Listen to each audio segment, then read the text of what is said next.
Families decide to adopt children based on many different factors, such as infertility and interest in other cultures or humanitarian deed. How do you know if adoption is best for you and your family? I'm Marilyn Lewis, a marriage and family counselor, and today we're exploring what things you should consider when adopting a newborn, infant, or toddler. This is Parent Savers, episode 42. Faster than a speeding toddler. Sit still for just a minute. Can soothe boo-boos with a gentle kiss. Would you get down from there? Able to clean poopy bottoms in a single swipe. Oh, what did you eat? Turning frazzled mommies and daddies into procreators of peace and harmony. Ah, quit touching me. It's Parent Savers, empowering new parents everywhere. Welcome to Parent Savers, broadcasting from the Birth Education Center of San Diego. I am your guest host, Sunny Galt. I am also the host of our sister show, Preggie Pals, which is focused on pregnancy. Are you a member of the Parent Savers Club? Our club gives you access to all of our episodes, plus free bonus content after every new show, giveaways, and discounts. You can sign up on our website, parentsavers.com. I am a new parent. I have two sons, Sayer, who is 2.5 years old, and my little boy, Urban, who is 10 months old. And joining us on the phone, we have Tegleen Ryan. Tegleen actually grew up in a home with two adopted sisters, and she also adopted a child of her own. So Tegleen, welcome to the show. Thank you for having me.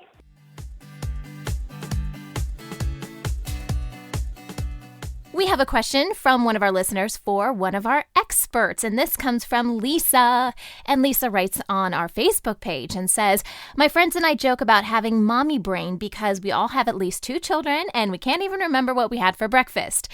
Is this mommy brain real, and what triggers it?" Oh, Lisa, amazing question. Inquiring minds want to know. Let's see what our expert has to say. Hi, everyone. This is Dr. Jennifer Shear. I am a clinical psychologist with a practice in San Diego. And Lisa, I love your question about mommy brain. I think any woman who has had a child or has parented children would testify to the truth of the experience your friends and you are talking about. So just to clarify, mommy brain often refers to that experience that once we've given birth and are completely sleep deprived, that we have diminished brain capacity and a lot of difficulty with basic recall and memory that we didn't have prior to giving birth. And what I would like to share about the research is that despite the feeling that our brains are not functioning as well as we would like, a few months after having a child, a woman's brain actually does grow. What's really interesting is that the parts of the brain that are impacted after giving birth positively are exactly the areas that are involved with the skill sets we need to be effective caregivers. So areas like of the brain that are connected to motivation and planning and foresight and time management and emotional regulation, those are the areas where we really have a more enhanced brain capacity. And just to translate it to mothering, the ability to anticipate an infant's needs and then creatively figure out a way to meet the needs. Those are the areas where our brains are serving us very well. So, again, I think when we talk about mommy brain, we just need to recognize that it's not that we've lost anything.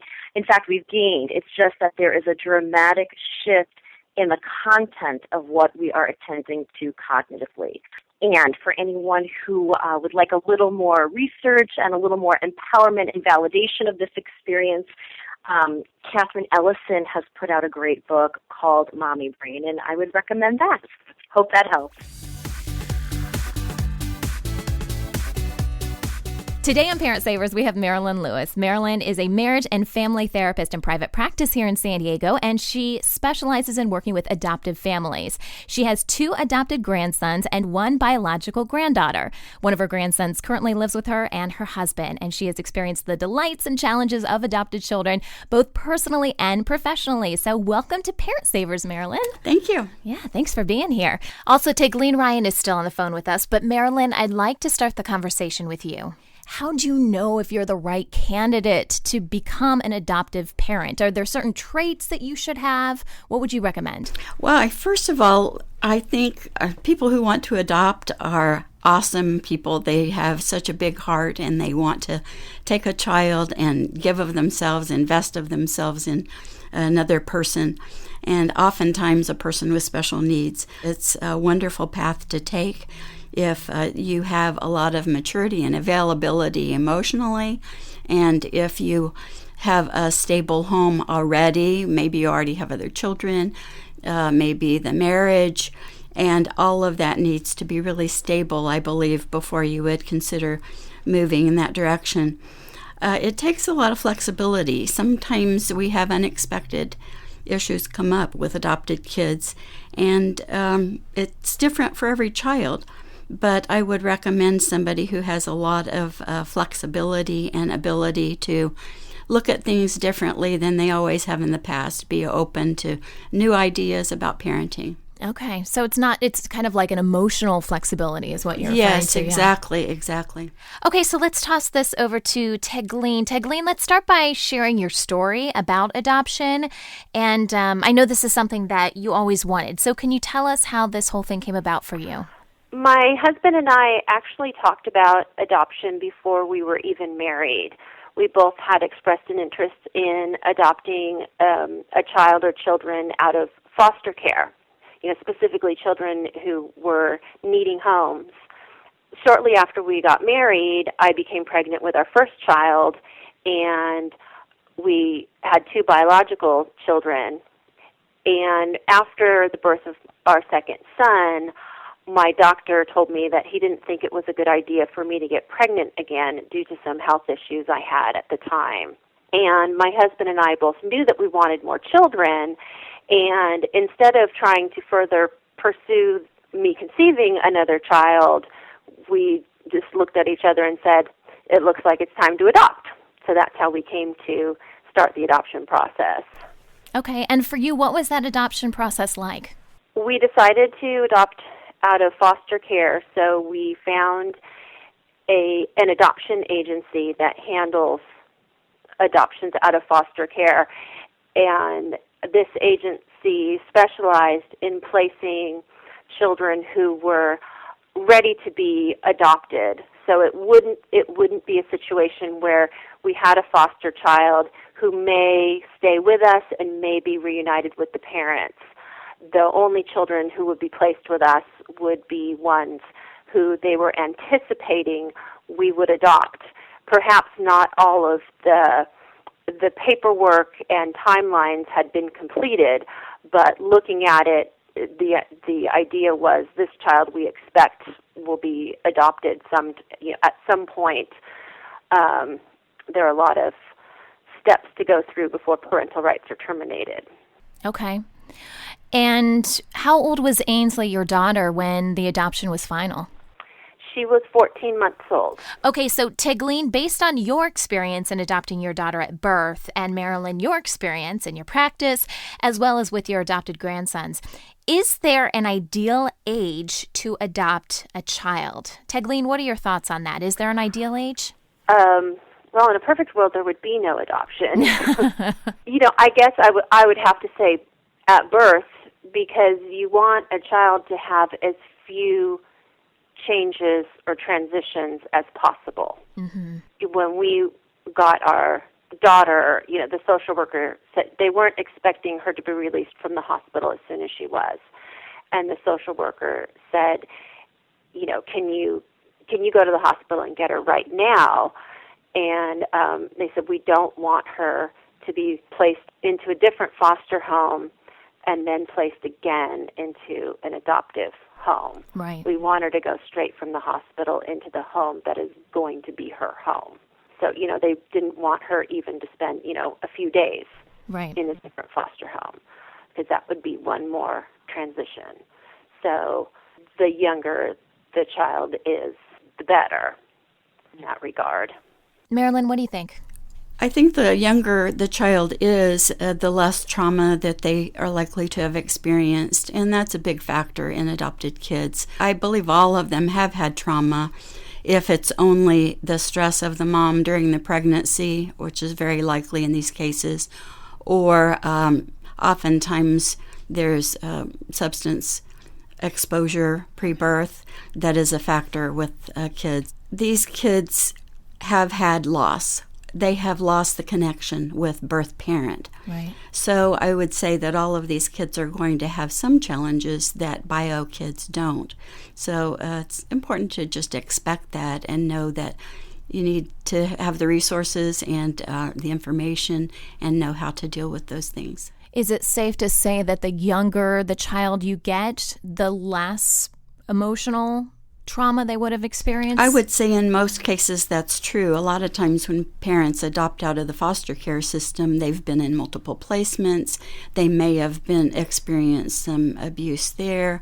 They may have been exposed to things with the birth family that was traumatic to them or abusive or neglectful that has affected them. When it comes to birth order, I've heard that you should have your biological children before your adopted children and that the biological children should be older than the adopted children.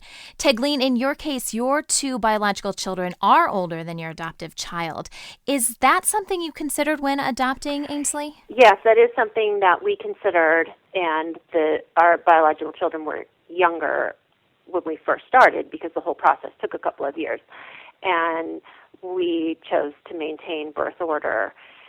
And a big reason for us in that regard was because we already had children in the home, bringing in children who were older than them,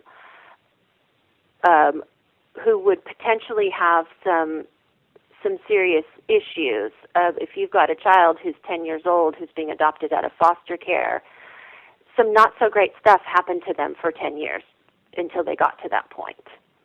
And what effect would that have on the younger children in our home? Mm-hmm.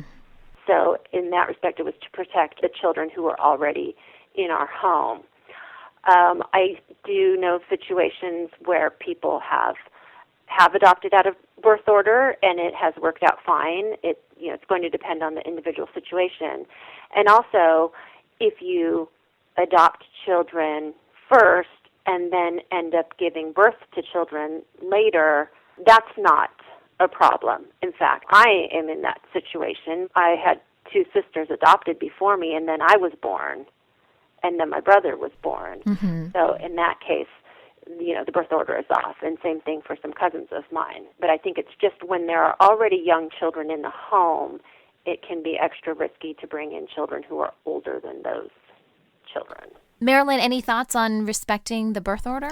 It's so individual with every family. I really don't have an opinion about that. I think it is awesome for your own bio kids to experience bringing an adopted child into the home. Although, like I've said, it does come with its challenges.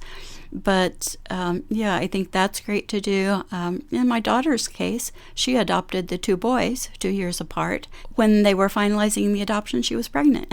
So she had her bio child after. However, your family comes together, It's all good. Let's talk about things to consider when adopting a foster child. Marilyn, I want to get your professional take on this in just a moment, but Tegleen, your daughter Ainsley was adopted through the foster care system, as you told us earlier. What do you think parents should know in advance about this type of adoption? Well, I think it's true that children who are adopted out of foster care have higher rates of behavioral issues and challenges. One of the biggest reasons why children are in foster care is because of drug abuse. It is very unusual to have a child be placed in foster care who has not been exposed to drugs in some manner. My daughter, who we adopted out of foster care, even though she came straight from the hospital into our home, she was exposed prenatally to chemical substances that could potentially have a lifelong effect on her brain and her behavior. I think it's really important for anybody, really for any parent, particularly for somebody who is adopting, to know that you don't know a child's full history. Even if it's an open adoption, it's hard to know a child's full history genetically, and you don't know what you're going to get. And there's a good chance that there could be, behavioral issues and challenges. And to go in knowing that, and if you're not okay with that, then that might not be the way to go. And that's a lot of the training in adopting out of foster care involved learning about all of the challenges that children have faced before getting into foster care, even if it's just prenatal exposure to drugs. Even a child who's taken from parents at birth, there's still things that they were exposed to before they were born. And knowing all of those things and knowing all of the potential risks and outcomes and knowing what challenges are you able to take into your home and what challenges are things that are beyond what you feel you can handle as a family. Marilyn? Well, again, because some of these kids have experienced a lot of trauma, you want to really educate yourself on what that means. What is the impact on the brain of this child, and what are the effects of that going to be in terms of their behavior, how to manage that, and how they're going to fit into the family. If you have younger children, how is it going to affect the siblings? So there's a lot to consider there, but definitely it's a wonderful thing to bring that new child into your home who has had a lot of difficult experiences already in life at a very young age, and to be able to give that child a home and a forever family. Would you recommend seeing a therapist even in the very beginning if you know that you're going to have a adopted child period or adopted child from foster care? It'd be a great idea. I think preventive is always better. Right. A lot of the families who come in to see me in my practice already have big problems with behaviors with these children because of the things that I've already spoken of. So doing that proactive thing, I think, would be great. What about, I want to talk a little bit about international children, and some of the factors there. Sometimes parents know right from the beginning that they want to adopt an international child. So what would you say to parents who are considering that? Well, I think there is a lot of need out there, and I think that motivates a lot of people, and these kids are precious. You can get kids from any place in the world, and they're going to be just a wonderful gift to your family. But there are cultural things to consider. There are also things to consider about where you're bringing this child from. I know one family who came in to see me brought children from Ghana, and it was a very sexualized society, and their child had already experienced sexual abuse. Sometimes in orphanages in overseas countries, they experience a lot of neglect, or if not neglect, maybe they've had good care as far as a place to live and food and the physical needs, but they've had multiple caregivers who come in shifts, and so they haven't had the attachment, the normal attachment that kids need to a caregiver. So they're likely to have big attachment problems. So you have to just get all the information that you can about where the child is coming from, what their experiences have been, what their culture is, even the foods. And then also with international adoption, you do have the language barrier right at the beginning. And kids learn language so quickly. They just pick it up so well that, it's not a problem for very long. Usually they pick up the language. But that is something to be considered. What is your recommendation as far as acclimating a child to a family who comes, from another country?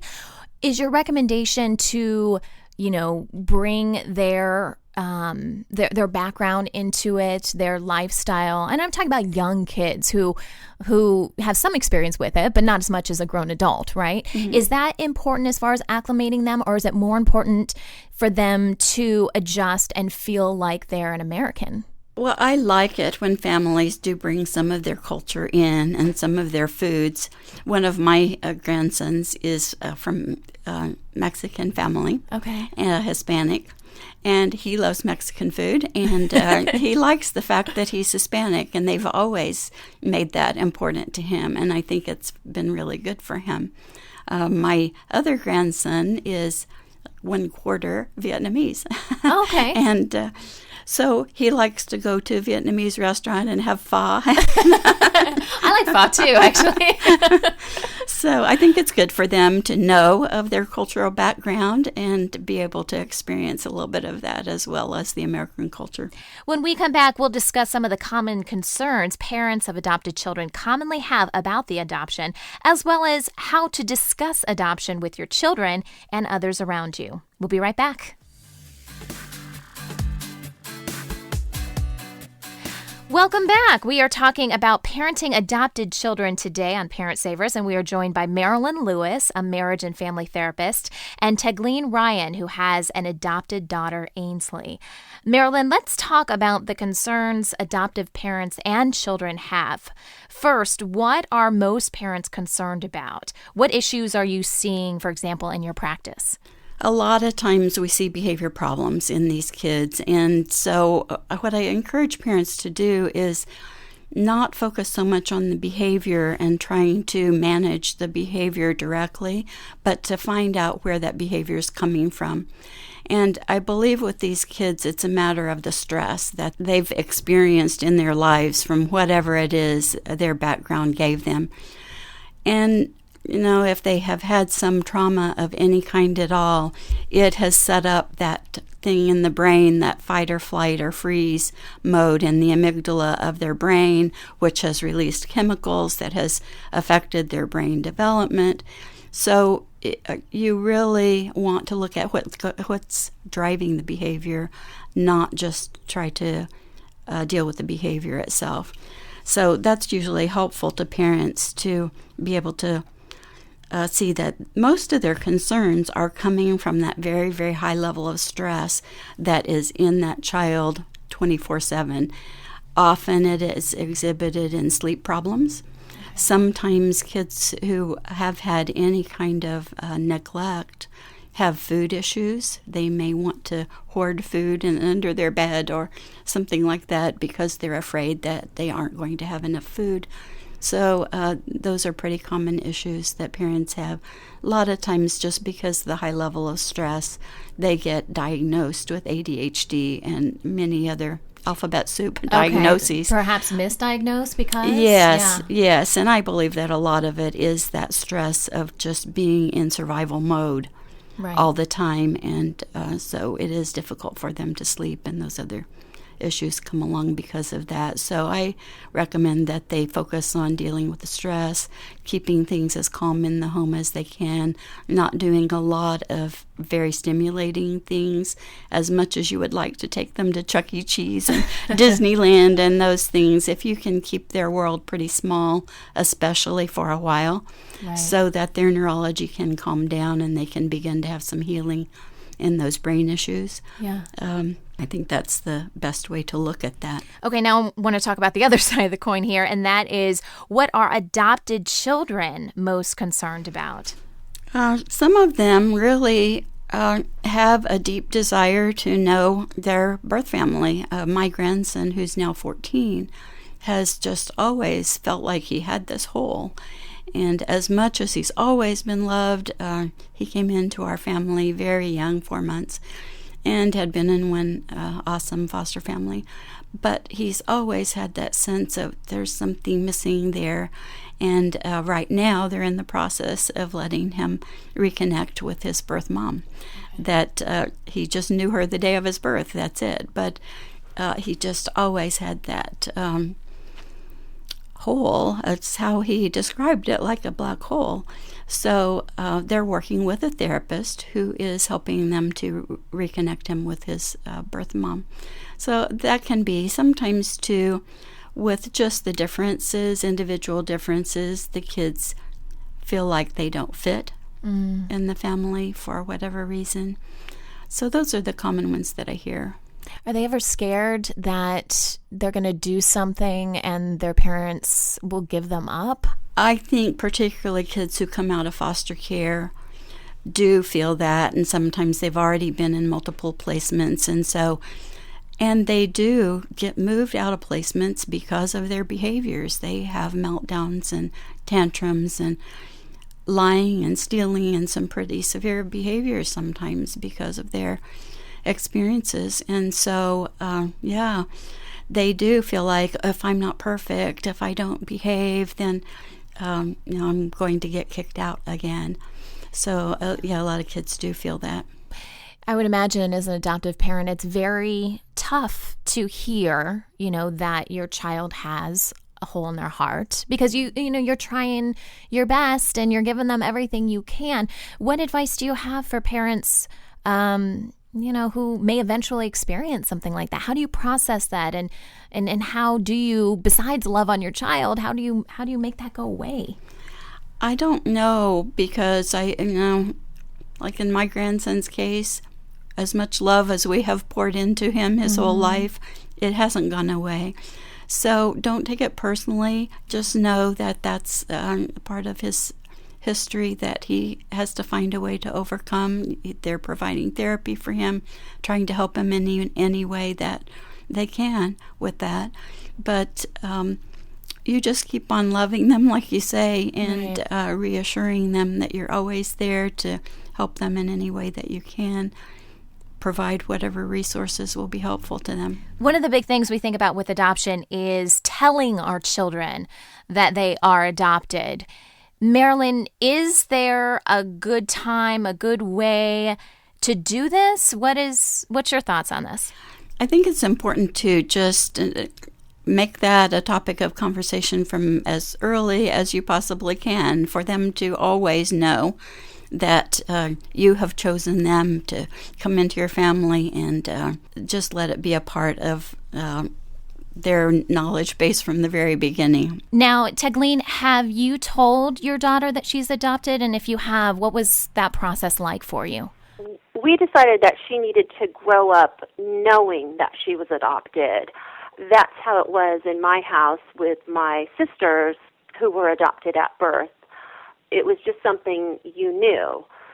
And all of our research has taught us that that is what's best for a child. You don't sit them down at some point when you think they're old enough to understand it and explain it to them. It's just something that's part of their life history. And in her baby book, we tell the story of meeting with the social worker and finding out that she is to be placed with us, and going to the hospital and meeting her for the first time. We have pictures of her with her different social workers coming to visit us, and a picture of us in the courthouse on the final adoption day. And those things are just interspersed throughout her baby book in the same way as, the first time she met her grandmother, and other just, normal events that would happen in a child's first couple of years. Those are normal events that happened in her first couple of years. So at 3.5 years old right now, she doesn't really get it. She knows the language that she was adopted. She doesn't really understand what that means, and that will come as she gets older. But it'll be old news with more explanation as she gets older. And I know the question I'm about to ask it's a personal decision, but Tegleen, how do you handle telling other people about the adoption? I feel like it's important to be open about it. If I don't tell anyone, then it's kind of like a secret, and if it's a secret, then that in some way implies that it's something that should be hidden and is maybe bad, and it's not. I'm proud of the fact that I adopted her. I don't necessarily say it when I first meet somebody, but if it comes up, like when I've met other people, when I learn, if I meet somebody else and learn that they have an adopted child, then I'm immediately going to say, oh, hey, my daughter's adopted too. Right. As I get to know people when the right time comes up, in conversation than it does. So it's not something that I walk around advertising, but it's not something that I hide either. And I don't censor myself regarding her presence. If she's there and this is the conversation, then I'll say, oh, yes, actually Ainsley is adopted. Right. It's like saying, oh, yeah, and we have a green car. Yeah, exactly. It's just part of who you are. Right. I'm thinking a lot of parents that are listening to this are thinking, wow, I already have kids, or we're planning to have our biological children first. And they might be concerned about the relationship between their adoptive child and their biological children. And Tegleen, I'd love to know what has worked in your family. How do you foster that good relationship between your adoptive children and your biological children? I find, as a parent with both adopted and biological children and being raised in a family with a combination of biological and adopted children, that it's really no different than having all biological children or all adopted children. They're just all my children. The difference in their relationships with each other are no different because they are or are not blood related. My relations with my sisters, it's no different than my relationship with my brothers because of biology. As a mother, I feel the same love for all of my children. It doesn't feel any different to me, the way I feel towards them. And so I think that comes out then in my parenting that, we're all the same here. You guys are all brothers and sisters. And we have the same conflicts between siblings that anyone would have and the same love between siblings. There's a big age difference. My boys were 7 and 9 when we brought Ainsley home as an infant. So I think that is a bigger dynamic than the fact that she's adopted, that they're so much older than her. But they absolutely love her, and she's their little sister, and sometimes she's really annoying and drives them crazy. Like our brothers and sisters, right? It's just like brothers and sisters. I know we have barely scraped the surface when it comes to what it takes to parent an adoptive child. Marilyn, are there additional resources you would recommend for parents out there considering this option for their family?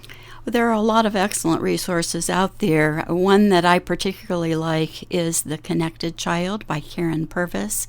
It's KARYNPURVIS, and you can find her on the web. She has excellent DVDs, and her book, The Connected Child, is very comprehensive in what kinds of needs these children have that are unique to adopted kids or kids who have had trauma.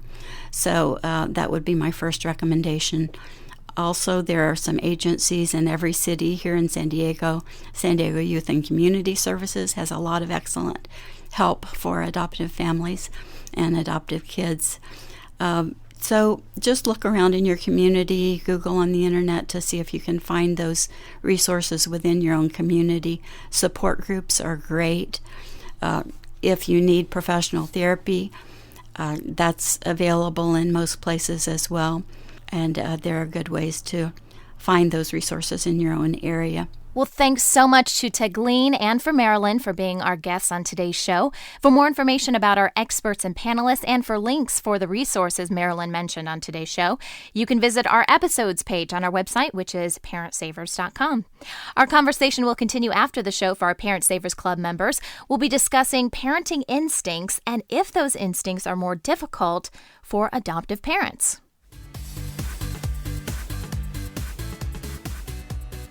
Before we wrap up today's episode, here's John O'Reel with the best apps for new parents. Hey Parent Savers, I'm John O'Reel, founder of FamilyFriendlyVideoGames.com, and I'm here to talk about helpful apps for new parents.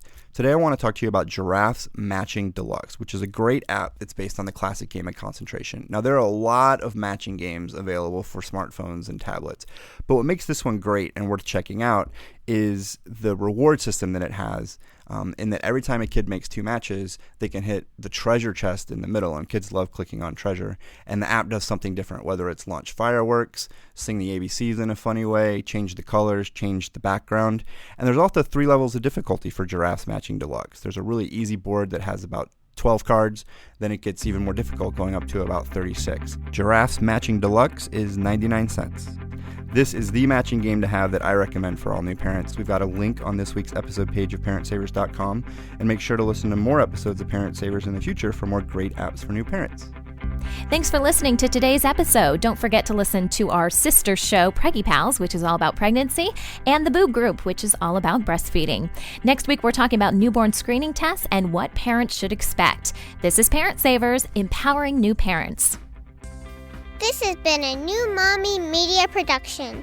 The information and material contained in this episode are presented for educational purposes only.